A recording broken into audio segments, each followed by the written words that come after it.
BFM Business et RMC Découverte présentent la matinale de l'économie.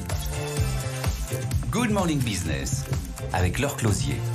8h21 sur BFM Business et sur RMC Découverte. Notre invité ce matin avec Étienne Braque qui est à mes côtés, c'est Daniel Bal, le président du Crédit Mutuel Alliance Fédérale. Bonjour, merci d'être avec nous. Vous êtes avec nous ce matin parce qu'il y a beaucoup de choses dont on doit parler. Cette réunion à Bercy sur le secteur de la défense qui va commencer ce matin, mais vous annoncez aussi le rachat à 100% de la banque allemande OLB. C'est votre plus grosse acquisition depuis 17 ans. Vous allez devenir la 10e banque allemande en termes d'actifs. Ça fera 5 millions de clients, 80 milliards d'euros d'actifs.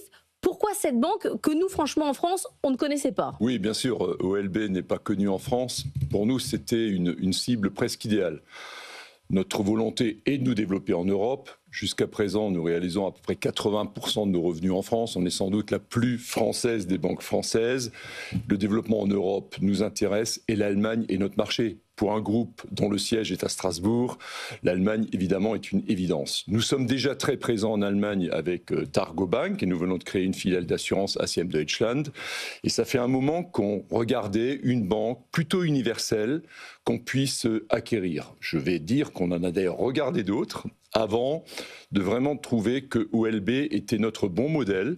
C'est une banque diversifiée, universelle, qui fait du financement du particulier, de l'entreprise, notamment du Mittelstand, qui est vraiment le TI, moteur, PME. qui est vraiment le moteur de l'économie allemande. Et il y avait une vraie complémentarité par rapport aux activités que nous avons aujourd'hui dans Targo Bank, qui est essentiellement dans le crédit à la consommation, la facturage et le leasing. Et les deux combinés, ça nous donne une formidable complémentarité. Si on avait fait une feuille blanche pour dire la banque qu'on veut acquérir, on était quasiment dans la description d'OLB. Alors OLB est une banque dont le siège est dans le nord-ouest de l'Allemagne.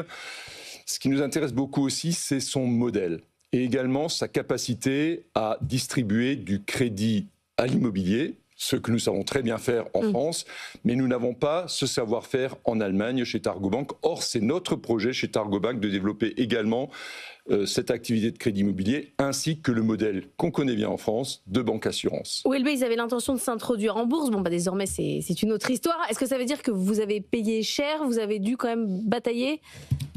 Vous savez, quand on achète une belle entreprise, et nous achetons une belle entreprise qui a vraiment été fortement assainie au cours des 7 dernières années par les actionnaires actuels, et notamment le fonds Apollo, il faut mettre le prix. Donc effectivement, on paye à un prix que nous avons vraiment jugé tout à fait raisonnable par rapport aux synergies que ça peut nous apporter, par rapport aux résultats futurs que nous attendons. Et je répète, on est dans une stratégie de développement. Et chez Crédit Mutuel, le développement, c'est toujours une stratégie de long terme. On n'a pas, nous, la pression d'actionnaires parce qu'on n'est pas coté en bourse. Et travailler sur le fond pour renforcer notre présence en Europe et particulièrement en Allemagne, car même si l'Allemagne souffre actuellement, ça reste la première économie européenne et être là plus présent. On va avoir quand même près de 5 millions de clients. C'est pas négligeable, on va avoir de très belles entreprises, c'est tout à fait complémentaire et c'est tout à fait en ligne avec notre plan stratégique. Étienne Braque. Depuis l'élection de Donald Trump, Daniel Bal, le secteur bancaire aux États-Unis est en pleine ébullition, puisque le président américain souhaite déréguler le secteur, ce qui a d'ailleurs fait réagir François Villeroy de Galhau, qui était interrogé ce week-end dans la tribune du dimanche. Il cite, je cite, la vague actuelle de dérégulation américaine est dangereuse. Il s'inquiète notamment de l'encouragement autour des cryptoactifs, de la finance non bancaire. Est-ce que ça vous inquiète, cette dérégulation du secteur bancaire aux États-Unis, sachant que pour rappel, la capitalisation de JP Morgan, 700 milliards, c'est 10 fois, c'est l'équivalent de 10 banques en Europe. Oui. Les 10 plus grosses banques européennes. Les accords de Bâle, qui amènent Bâle 3 notamment, sont pris entre l'ensemble des gouverneurs de toutes les banques mondiales, y compris évidemment de la Fed. Qu'aujourd'hui, ces accords, qui sont quand même assez contraignants, notamment en obligation de fonds propres, en obligation de liquidité, de gouvernance, ne soient pas appliqués par tout le monde de la même manière, pose à la fois un problème de concurrence entre les banques américaines, mais aussi britanniques, et les banques de l'Union européenne, et notamment de la zone euro. Et ça pose effectivement un certain risque, puisque si la régulation est en place, si la supervision, et je peux vous dire qu'en Europe, la supervision de la BCE est extrêmement sévère, si celle-ci se relâche vraiment trop aux États-Unis, potentiellement, il peut y avoir un risque sur les banques américaines. Et on sait très bien que ça ne se limiterait pas aux banques américaines. Alors, cela étant, et vous le dites, les banques américaines ont des fonds propres. Les banques américaines sont rentables. Donc, c'est un choix qui est fait. Est-ce que l'économie sera plus forte que la régulation ? Nous plaidons en Europe pour une supervision qui tienne un peu plus compte des critères de compétitivité et pas seulement des critères de prudentiels, comme c'est le cas aujourd'hui. Mais donc vous dites, s'il dérégule, il faut déréguler aussi un peu. Non, je ne pense pas qu'il faille déréguler.